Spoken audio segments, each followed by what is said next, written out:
de Tesalonicenses capítulo 4. Mire lo que dice: por lo demás, hermanos, os rogamos y exhortamos en el Señor Jesús que de la manera que aprendisteis de nosotros, como os conviene conduciros y agradar a Dios, así abundéis más y más. Reciba esto: así abundéis más y más. Es el hecho de que siempre podemos abundar en lo bueno, y esa es la idea del apóstol. Las cosas que hemos aprendido del Señor puedan ser abundantes en nuestra vida, y las cosas que son aquellas cosas con que luchamos y desagradan a Dios, cada vez estén menos presentes en nosotros, y abundemos en las cosas que agradan a Dios, más y más. Muy bien, tomen asiento, por favor. Hemos hablado de esta hermosa y bendecida iglesia de Tesalónica. Ellos eran una iglesia que estaban metida en el corazón del apóstol Pablo, a tal punto que el apóstol Pablo llega a decir en algunos de los escritos que ha sido tal el afecto hacia ellos que no solamente estarían dispuestos a predicar el evangelio, sino incluso a dar su vida por ellos. Entonces, el tema de el amor, incluso dice, es tal el afecto, así como una nodriza ama a aquel hijo que cuida. Entonces es un afecto de verdad entrañable, y el apóstol Pablo dice: quisimos ir muchas veces a ustedes. Es como la desesperación de un padre de ver a su hijo. Y de verdad que esta es una iglesia que toca el corazón del apóstol Pablo, y que de alguna forma nace todo esto y todo lo que hemos ido hablando. No nos olvidemos que la serie se llama El Camino de la Fe, y en este camino de la fe encontramos una iglesia que está haciendo la voluntad del Señor, y entender que esa fe que honra y agrada al Señor es muy fuerte. Míreme por favor. La fe tiene 3 elementos o virtudes hermosas en relación a sí misma. Una es que agrada al Señor, ¿verdad? No, santo Dios. Después van a estar gritando a las 9 y ahora no dicen ni amén. Agrada al Señor, ¿verdad? Número 2, según la Escritura, también tiene resonancia en otros. Afecta o inspira la vida de otros. O sea, mi fe inspira la vida de otros. Por eso el apóstol Pablo dice: vuestra fe ha llegado a ser, vuestra fe, vuestra vida, vuestro amor, pero sobre todo la fe, no solamente ha tenido un efecto en el corazón de Dios, en el corazón nuestro, dice el apóstol, sino también ha ido creciendo y ha sido de inspiración también para los de Macedonia y los de Acaya. O sea, como una fe resuena tan fuerte en la vida de otros. Como nosotros, a través de nuestra fe en el Señor, no solamente agradamos a Dios, sino también podemos edificar e inspirar la vida de otros. Y otra cosa importante de la fe es que también nos sirve para todo lo que nosotros mismos hacemos. Entonces, toca el corazón de Dios, inspira la vida de los otros, y también afecta positivamente nuestra vida, porque todo lo que hacemos tiene que ver con la fe que tenemos. Todo. Entonces, de alguna forma, el apóstol empieza a hablar acerca de estos imitadores de Cristo, imitadores de Pablo, y también imitadores de las iglesias del Señor.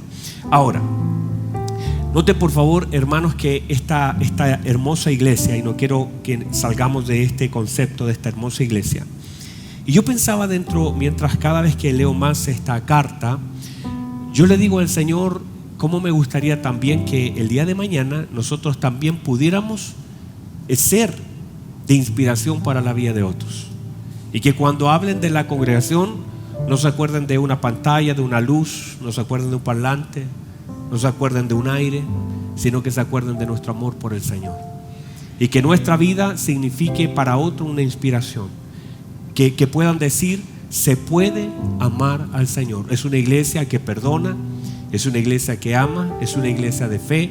Que sean características, virtudes, fruto del Espíritu los que resalten, y no ubicación, no comodidad, no la excelencia de un buen sonido, no una pantalla que puede ser útil pero no define absolutamente nada, No la comodidad de una silla, ni lo grande de un baño, ni si hay estacionamiento o no, o si está frente al metro. No me gusta esa iglesia porque está frente al metro. Qué triste sería, ¿verdad? No, yo voy a esa iglesia porque huele bien. Qué triste sería. Voy allá porque me queda cerca. Qué triste sería que finalmente lo que nos conecta a un lugar sean las comodidades del lugar.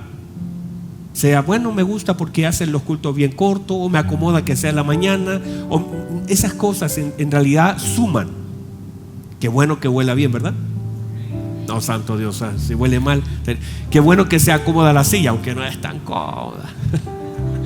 Qué bueno que tengamos aire, ¿verdad? Porque yo he estado donde no hay, y cuando comenzamos, si alguien comenzó y alguien, a ver, hay alguno, Jercito que estaba ahí, Felipe que estaba ahí, nada, hermano, nada, transpirábamos. Me acuerdo de Elías limpiando con un pañito mientras estaba predicando, porque teníamos estos, ¿cómo son? Enfriadores de aire, le poníamos unas cubetas de hielo, pero eso con el calor se derretía, y Elías estaba con un paño ahí mientras uno estaba predicando, tratando de sacar el agua para no caernos, y transpirábamos, y estábamos ahí todos así. La gente estaba parada afuera en la calle mirando hacia adentro porque no podían entrar, no había más espacio, estaba en plena calle, todas las incomodidades, pero nos gozábamos. No estábamos ahí por las comodidades del lugar. Y qué hermoso sería que la gente pudiera destacar de una congregación la fe que tenemos, el amor que nos tenemos, el esfuerzo, la trascendencia de nuestra vida, la vida de otros, el perdón que hay. A mí mire, ¿sabe? Están acá todavía, ¿verdad? Les cuento una copucha. Estaba ahí un día cortándome el cabello en el centro, no me acuerdo, que algo por ahí estaba haciendo. Y de pronto, por esas conversaciones, no me acuerdo en realidad puntualmente dónde estaba, pero en esas conversaciones con la persona que estaba atendiéndome en algo, yo le dije que iba a la iglesia, me dijo dónde, yo dije en esa iglesia, me dijo en ese lugar donde hay mucho amor. Y yo le quedé mirando y le dije, ¿y cómo sabe usted que hay mucho amor? No, porque yo tengo una amiga que va allá y me dice que en esa iglesia tienen mucho amor. Y sabe, hermanos, cuando me dice eso, a mí tocó mi corazón, porque no me habló de nada de lo de afuera, me habló de algo entre los hermanos. Esas son las cosas que cuando uno ve la iglesia de Tesalónica se destacan. El hecho del sufrimiento, y a pesar del sufrimiento, el sostenerse, el permanecer, el seguir, el ser constante. Se destaca el hecho de imitar a Cristo, una iglesia que intenta hacer lo que Cristo ha mandado que hagamos, una iglesia que está orientada hacia ayudar al prójimo y amar a la gente. Una iglesia, no, mire, como todo eso es un desastre, todos se pelean, todos enojados, no se pueden ver, cuando llega, no, qué triste, hermano. Una iglesia que honra al Señor con lo que hace. Alguien diga amén, por favor. Muy bien, entonces cuando nosotros comenzamos este domingo a hablar de algunas cosas puntualmente, por ejemplo, una de ellas hablamos del fruto. Si alguien recuerda, en medio de todo eso ya llegamos a un punto donde comenzamos a hablar de la importancia que tiene el fruto en la vida del creyente, y cómo a veces, por supuesto, a veces la palabra, que es una semilla que puede llevarnos a producir un fruto, no lo produce por causa de algunas cosas de la tierra, caer espinas, caer en piedra, caer en camino, y que eso ya se predicó. Sin embargo, hablamos acerca de esto, y hablamos acerca de que el fruto es tan importante por una razón, porque glorifica al Señor. Lo más importante del fruto en nuestra vida, de la obra del Espíritu Santo en la vida del creyente, que se expresa a través del fruto que el Señor espera, es que eso glorifica al Señor.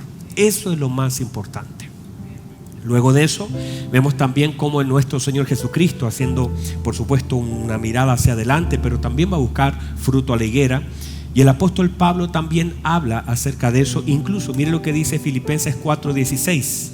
Mire lo que, están acá todavía, ¿verdad? Estoy poniendo bases para que entendamos un poco esto. Dice Filipenses 4:16. Dice, pues aún a Tesalónica me enviaste una y otra vez. Mire, Tesalónica amaba al apóstol Pablo, cuidaba de él, honraba su vida, pero aún así, hablando el apóstol acerca de los cuidados que tenía la iglesia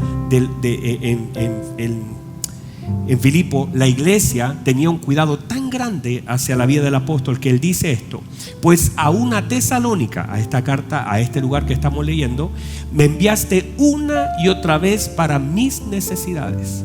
O sea, es como que ellos cuidaban tanto al apóstol, hermoso, que él tenía tanto gratitud, él en su corazón hacia esa iglesia. Pero mire lo que dice el versículo 17: no es que busque dádivas.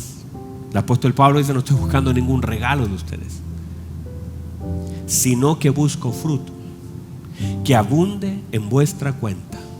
La búsqueda siempre será, ¿qué cosa?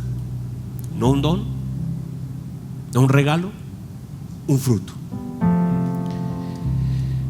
Diga amén, diga gloria a Dios. Y eso es lo que el Señor busca, y eso es lo que nosotros debemos producir. A veces nosotros confundimos, y justamente lo que tiene que ver con el fruto es la obra del Espíritu Santo en la vida del creyente. El don es un regalo que puede ser, están acá todavía, ¿verdad? El don, usted puede usar un don, y ese don tremendo. Si Dios le dio un don hermoso para sanar enfermos, la gente a veces lo aplaude, lo admira.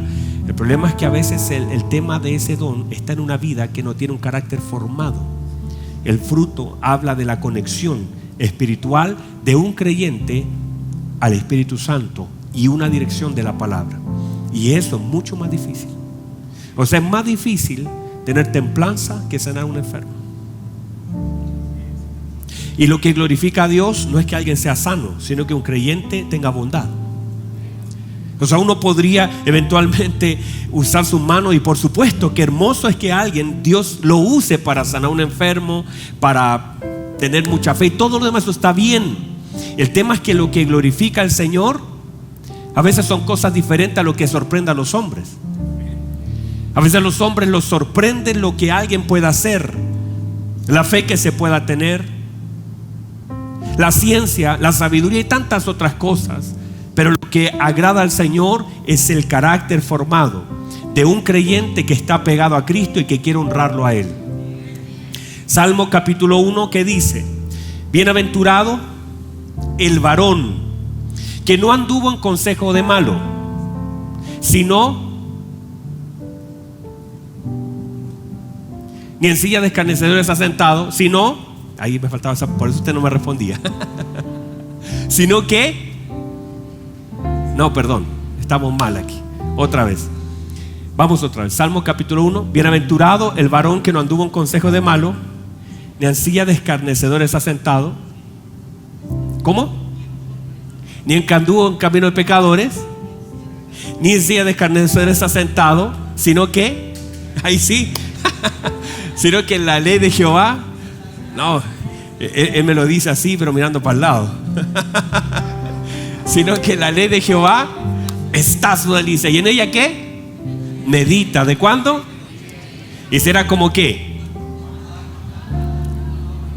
¿Que da qué? Que su hoja no. ¿Y cuántas cosas? ¿Algunas cosas? No. ¿Cuánto?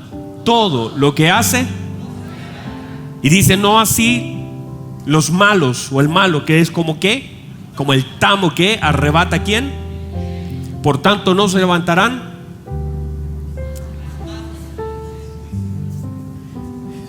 Bueno, una cosa así el Salmo 1, ¿verdad? Consideremos solamente lo que dice este salmo para entender un poquito esto acerca del fruto, antes de entrar a lo próximo. Pero considere esto: los primeros versículos que hablan acerca de eso, de que aquellos que no andan, que no se han sentado en silla, no andan en camino, ¿verdad? Y no escuchan consejo, camino y conducta. Tres elementos importantes de estos primeros versículos. Dice: aquellos que no siguen consejo de malo, aquellos que no andan en camino de pecadores, ni se sientan en sillas de escarnecedores. Consejo, camino. ¿Qué más les dije? Conducta. Consejo, camino, conducta. Tres elementos que aparecen aquí de una persona que el Señor dice: bienaventurado el varón. que primero no puso el oído en la boca equivocada. Bienaventurado, feliz, dichoso el hombre que no conectó, no le dio trascendencia, no tomó la opinión de un hombre que es malo, es perverso, que no tiene a Cristo, y no hizo lo que le dijeron que podía hacer. Bienaventurado el hombre que sabe discernir y conocer la voz del hombre y conocer la voz del infierno en la boca del hombre, y que es capaz de determinar que puede oír a Dios a través de la palabra y que puede oír al diablo a través de la vida de hombres que son malos, que no anda en consejo. La primera cosa es: dichoso el hombre que no pone su oído en la boca equivocada, que cuida de quien recibe consejo. ¿Y podemos recibir un mal consejo de alguien bueno? Claro que sí. El consejo bueno es aquel consejo que está ligado a la voluntad, y eso es ligado a la palabra del Señor. Un consejo correcto nace desde un corazón no necesariamente solo bueno, sino bíblico. Porque hay gente que es buena dando malos consejos. Porque a veces en la bondad de un hombre, en lo bueno, en el amor que se tiene, alguien te puede amar a ti y darte un mal consejo, claro que sí. Hay gente que nos ama y nos pueden dar un mal consejo, claro que sí. Porque hay personas que el consejo está basado en la conveniencia y en no sufrir. El apóstol Pablo aconseja a su hijo Timoteo y le dice algo que podría ser difícil: tu hijo mío sufre penalidades, sufre como buen soldado de Jesucristo. Todo padre trata de evitar el sufrimiento de los hijos. Santo, de aquí no hay ningún papá, ¿verdad que sí? Pero todo hombre de Dios intenta conectar a sus hijos con la palabra a pesar del sufrimiento que le pueda provocar el hecho de dar un consejo. Eso es la diferencia. Una persona que ama intenta dar un consejo para evitar el sufrimiento, y un hombre de Dios que está conectado a la palabra te llevará a cumplir la palabra a pesar del sufrimiento. Alguien diga amén, por favor. Y esa es la diferencia. Ahora, si usted pesa las cosas, por supuesto lo que va a honrar al Señor y traerá productividad, bendición y favor de Dios es hacer lo que debo hacer de acuerdo a la palabra, más allá del sufrimiento que me causa hacerlo. Entonces, estamos aquí, ¿verdad? ¿Vamos bien? Yo estoy súper entusiasmado con esta palabra, hermano. Entonces, consejo: bienaventurado el varón que no conectó en el consejo del malo y no anduvo en camino. O sea, básicamente eso tiene que ver no solamente con cuidarnos en lo que oímos, sino ser consciente y examinar por dónde voy. Sino que también dice que no anduvo en camino de pecadores. O sea, hay ciertas sendas por las cuales yo no voy a transitar. Hay ciertos lugares donde yo no voy a ir. Con ciertas personas yo no voy a caminar. Es como seguir y hacer lo que otros hacen. No lo voy a hacer. Y para eso debo tener conciencia y tener tan claro por dónde estoy transitando. Yo puedo. De hecho, muchas personas hacen lo mismo que otros y justifican lo que hacen porque alguien más lo hace.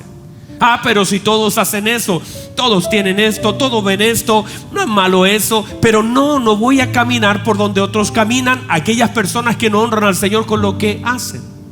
Hay caminos que no voy a seguir.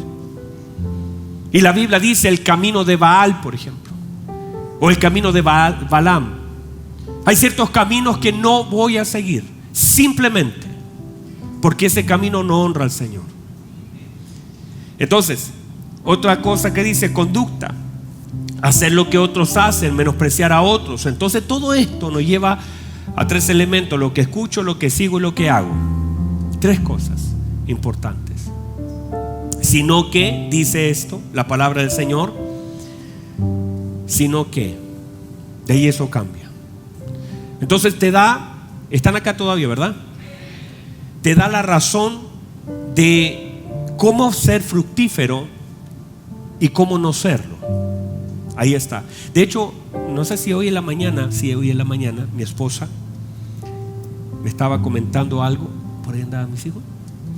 Que mi hijo, y de hecho mi hijo en la mañana preguntó algo, en la mañana parece que fue, que preguntó acerca del Señor, que quería verlo y todo lo demás. ¿Se acuerdan?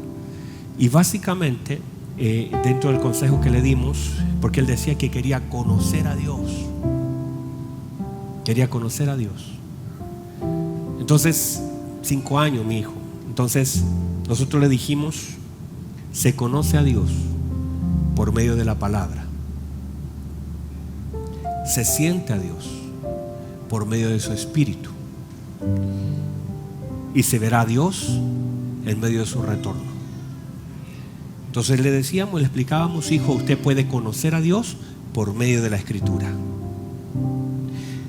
Usted lo puede sentir por medio de su presencia. Y usted lo verá en su venida. Y esas son las cosas que uno comenzó a hablar.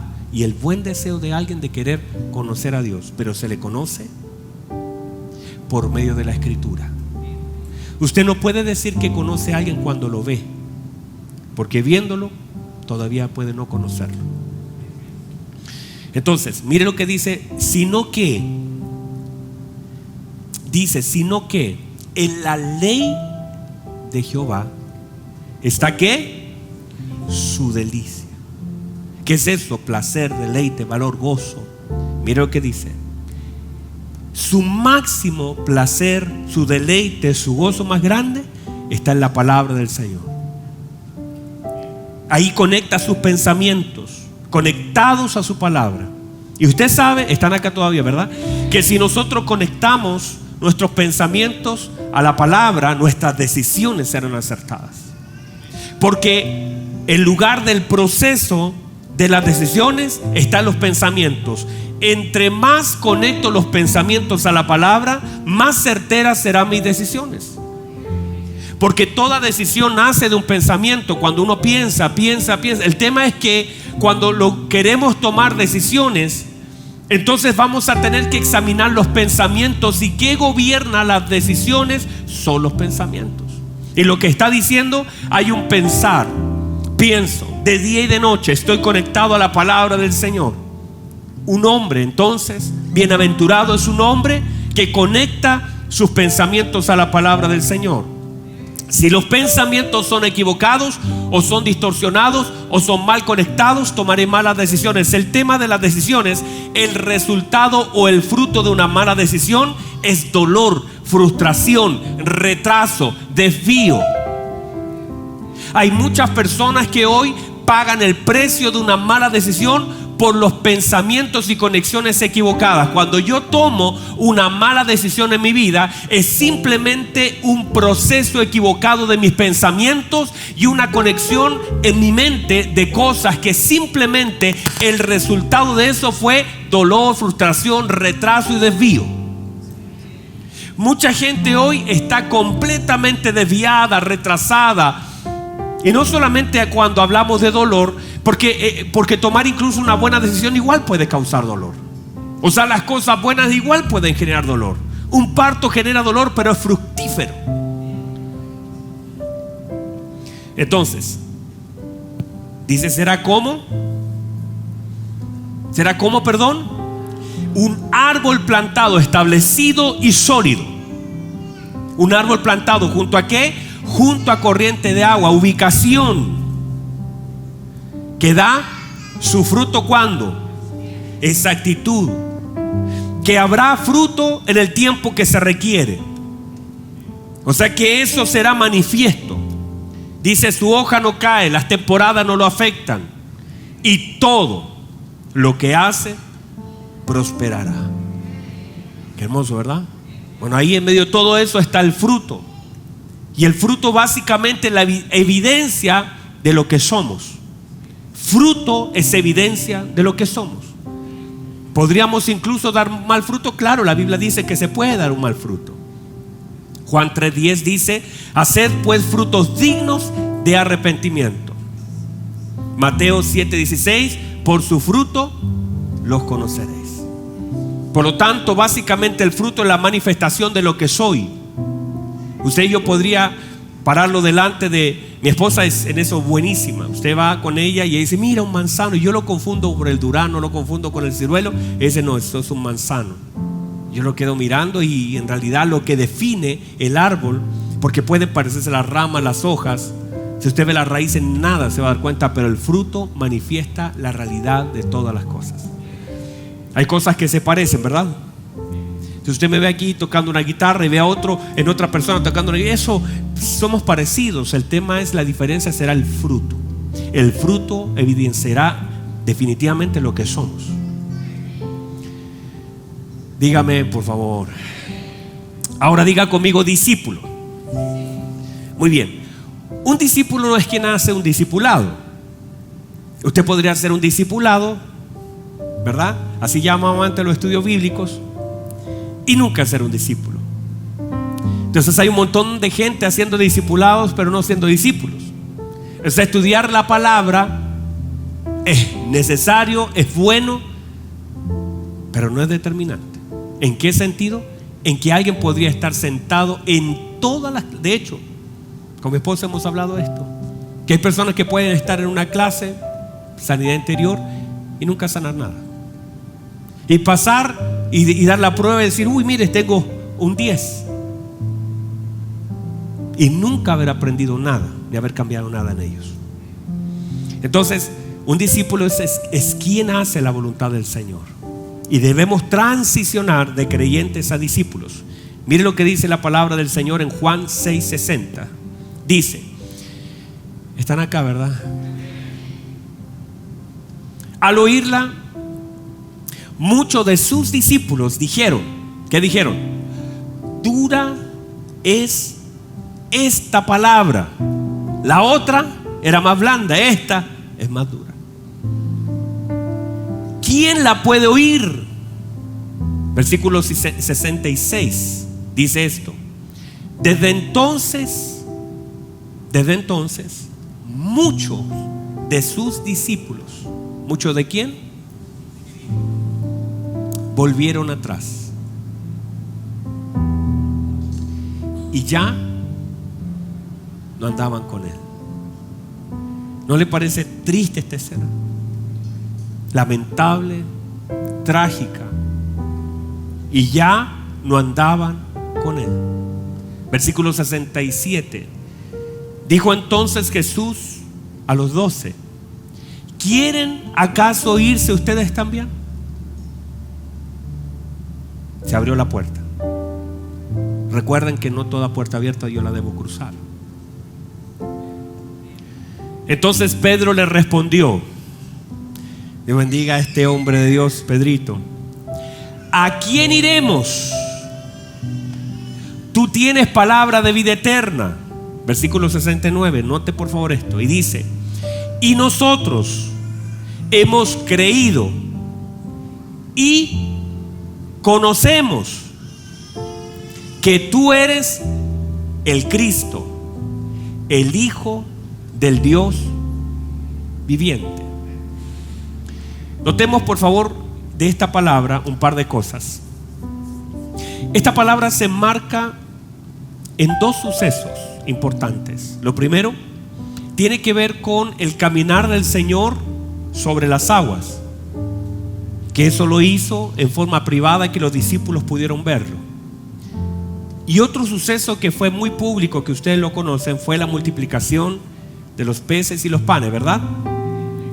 Entonces, en medio de estos dos sucesos, la gente comenzó a buscar al Señor, y el Señor se da cuenta que en realidad lo estaban buscando por el pan que les había dado.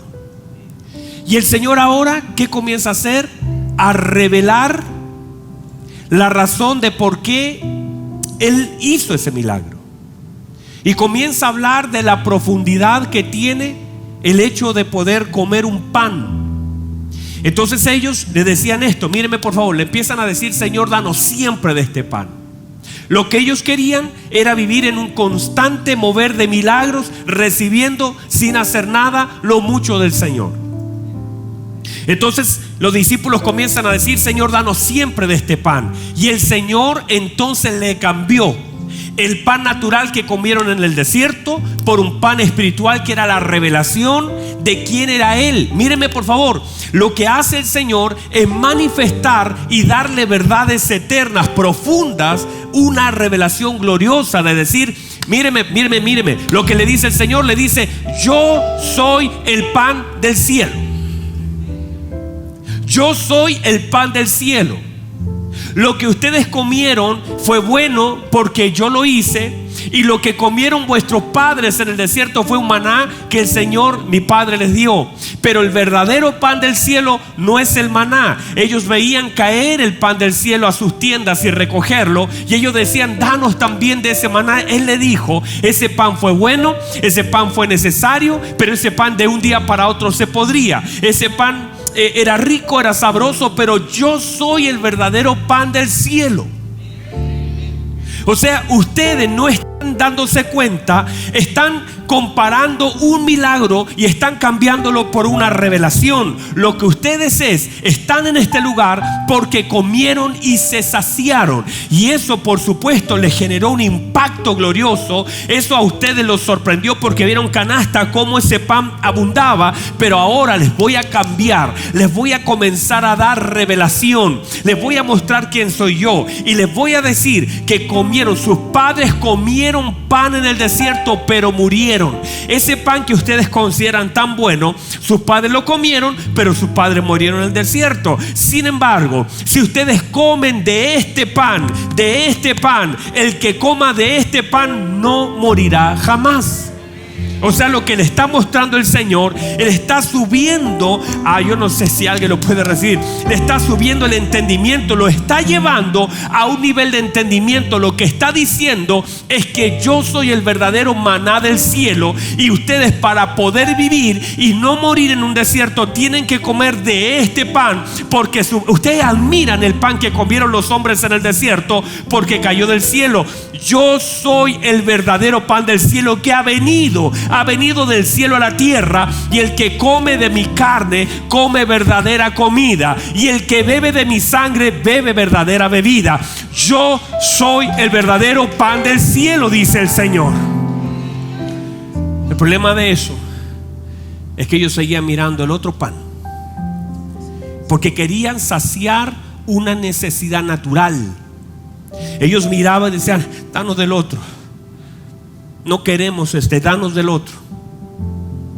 Entonces el Señor comenzó a subir los niveles de revelación. ¿Y sabe lo que provocó? Que los discípulos, los hombres que hasta ahí lo seguían, que lo buscaron desesperadamente, que se iba de un lugar a otro y la gente lo seguía, cuando el Señor comenzó a revelar algo, ¿sabe lo que sucedió? Esto. Comenzaron a decir: no es lo que queremos, no es lo que deseamos, queremos otra cosa, queremos pan. Y muchos de aquellos que en un momento lo siguieron ya dejaron de seguirlo. ¿Qué pasa si el Señor no te da lo que tú le estás pidiendo? ¿Qué pasa si recibes exactamente lo contrario a lo que tú crees necesitar?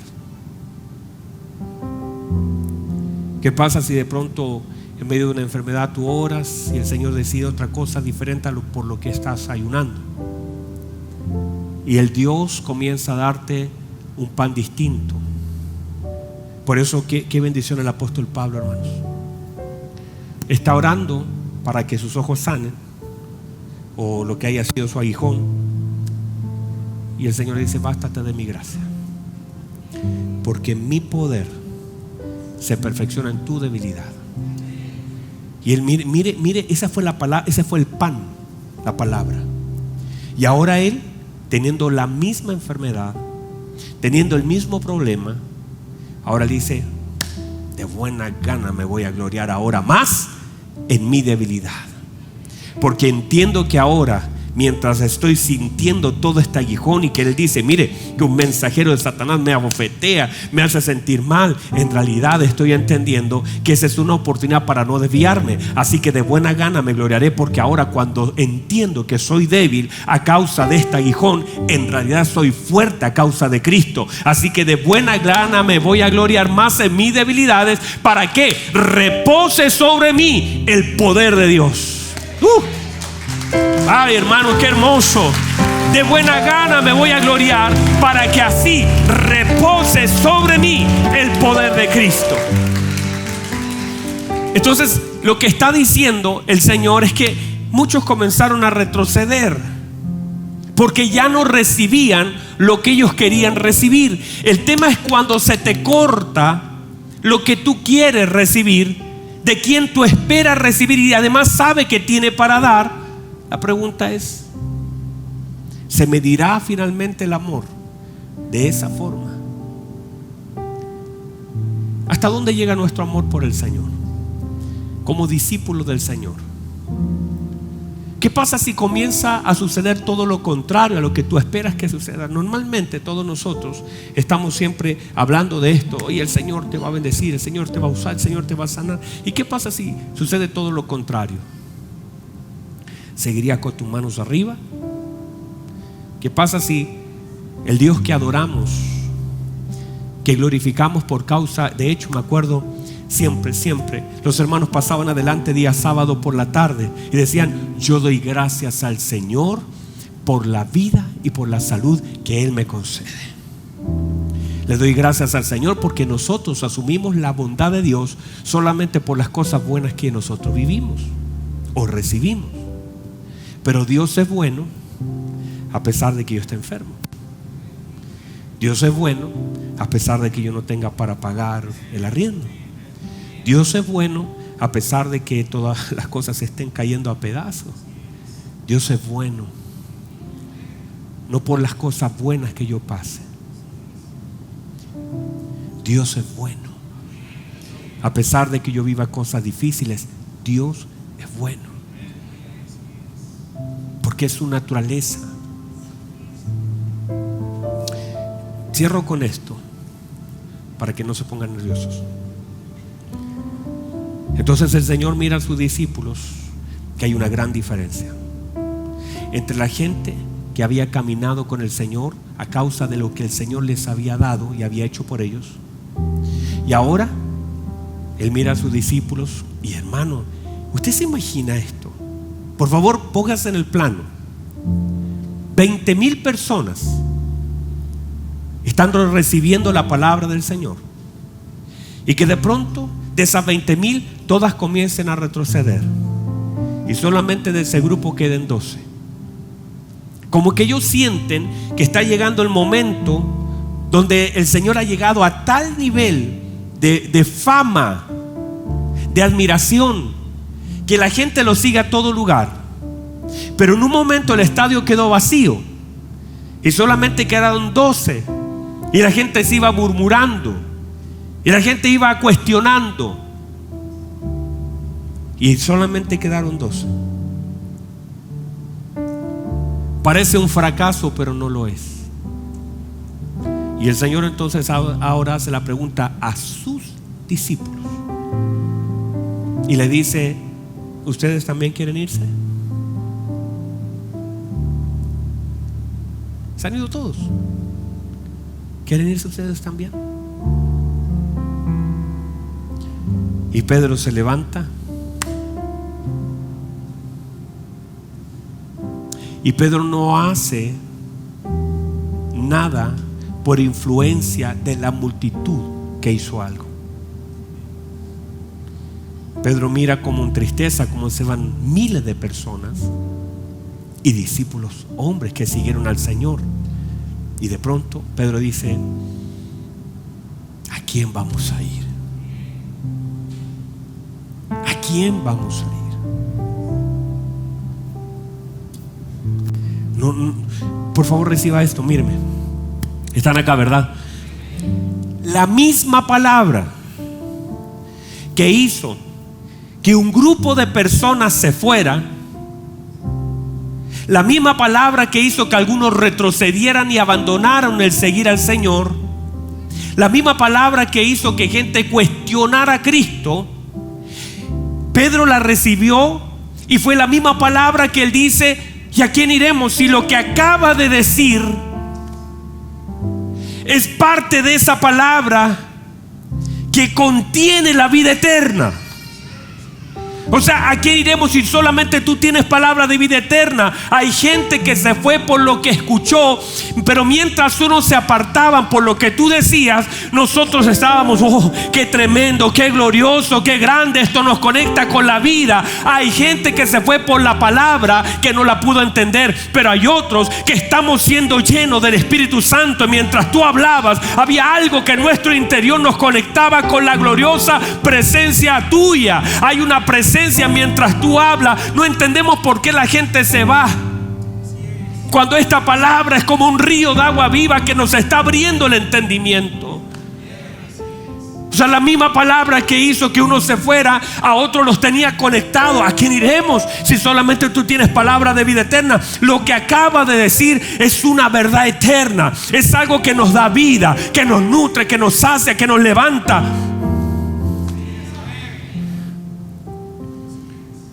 Es como hay gente que de pronto dice, yo no sé si aquí hay gente, pero que de pronto uno se sienta con ellos y le dice: hermano amado, mire, usted tiene que buscar a Dios, tiene que arrepentirse, tiene que dejar su pecado, tiene que apartarse del mal, tiene que dejar de mentir, tiene que dejar de engañar, tiene que dejar. Y hay personas que dicen: ay, mire cómo me tratan, cómo se le ocurre, mire cómo me dicen. Y hay otros que dicen: gracias, pastor, en ninguna parte me habían dicho que tenía que arrepentirme. Entiendo que lo que usted me está hablando es para conectarme con Cristo, me está tratando de sacar del pecado. Hay personas que están buscando que uno le pueda hacer un cariño en medio del pecado, y hay otras personas que dicen: le doy gracias a Dios por corregirme en medio del error que estaba cometiendo.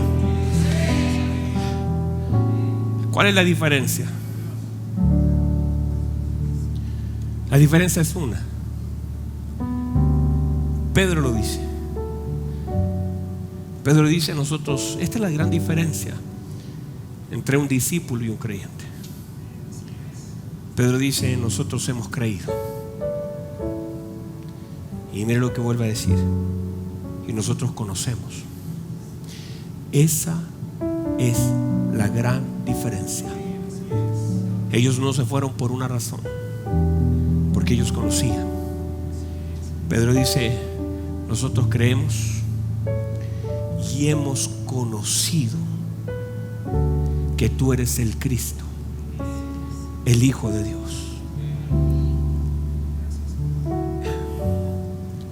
Cuando usted puede recibir esto, recíbalo, por favor. Hay personas que pueden creer y no necesariamente conocer. Por ejemplo, usted puede creer que volar en un avión es bueno, y usted dice: no, si yo creo que existen los aviones, porque yo los veo. Yo creo que es bueno volar en avión, aunque yo nunca he volado. No lo conoce, no sabe cómo funciona, no sabe cuánto demora, nunca ha entrado uno a conocerlo por dentro, solamente lo ha visto volar. Usted puede creer algo que no conoce.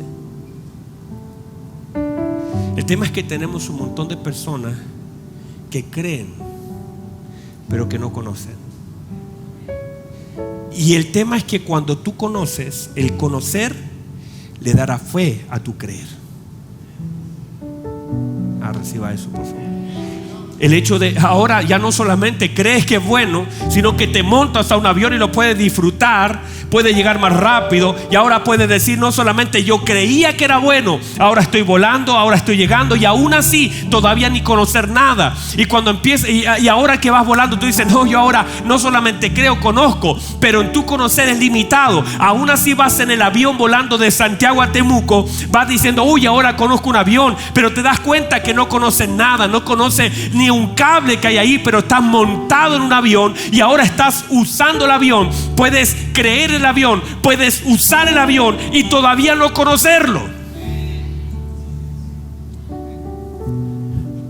Y el problema de la iglesia es que cree en Dios, A veces usamos a Dios, pero no conocemos a Dios. Pero cuando la iglesia pasa del creer y pasa del usar el pan, yo quiero que todos los días nos des este pan, dijeron los hombres, queremos usarte porque hemos creído en ti y sabemos que puedes hacer grandes milagros, y ahora como de ese pan y sígame dando, te voy a usar. Pero no lo conocen. Pedro dice, nosotros hemos creído, nosotros hemos visto, pero no nos quedamos ahí. Nosotros conocemos que tú has venido de Dios. Los otros no conocen, y como no conocen, se van porque tú sueltas cuando no conoces. Pero cuando tú conoces, el nivel de conocimiento que tengas de Dios es el nivel de firmeza que tienes en Él.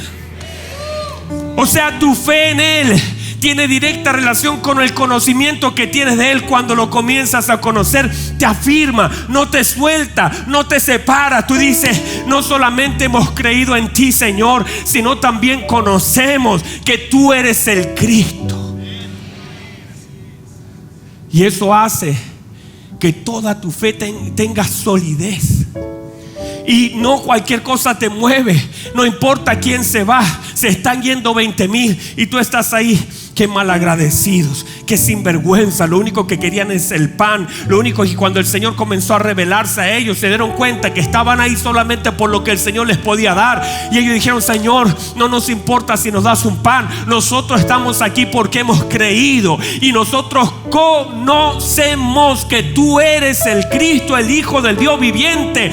¿Y a dónde vamos a ir si solamente tú eres el que tiene ese pan de vida eterna? El otro puede faltar, el otro podemos no comerlo, pero el pan que nos estás dando es tan bueno que queremos conectar con esas verdades que nos conectan con la eternidad. Reciba eso, por favor.